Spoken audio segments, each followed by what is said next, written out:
Hello, New Hampshire! Whether this is your first time voting or you've been a New Hampshire voter for years, I'm glad you're watching this video because the laws in your state have changed a little bit since the last election. If you want to vote, you will first need to register to vote. If you're not sure whether you're registered already, there's a link in the description where you can check. It says it's for looking up your party affiliation, but it will only pull up a record if you're already registered, so that will give you your answer. You can also check your registration status by calling your town or city clerk's office. There's a link to all their contact information in the description. So what if you're not registered, or you need to update your name or address on your registration? In New Hampshire, you have to register in person, either at your city or town clerk's office until October 29th, or at the polling place on election day. When you register, you'll be asked to prove you are who you say you are, that you're over 18, and that you live in the ward you'll be voting in, and also that you're a US citizen. You can prove these things by signing an affidavit, basically a written statement that you are telling the truth. But if you can, bring a photo ID, like a driver's license, state ID, student ID, or passport, and a proof of residence, like a bank statement, utility bill, paycheck, or lease with your name and address on it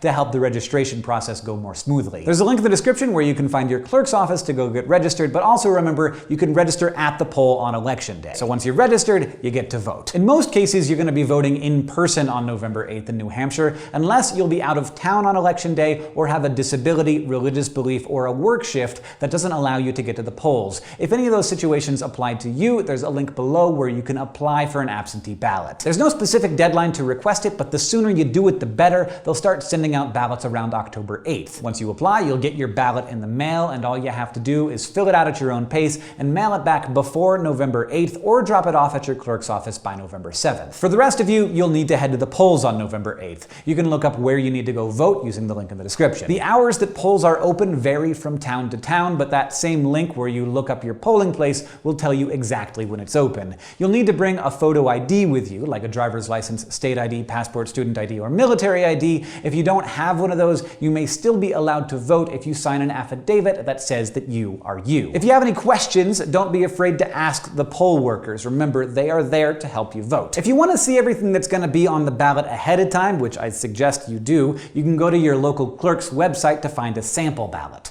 This gives you a chance to research candidates and other issues in your local elections ahead of time, but don't panic if you see like 12 judges on there. You don't have to vote for every single item on the ballot for the ballot to be counted. Feel free to leave some things blank. Now, if you want to, you can even print out a sample ballot and fill it out, bring it along with you to the polls so you can remember how you wanted to vote. All the links you need to check your registration and polling location and get your sample ballot will be in the description. Thank you for voting.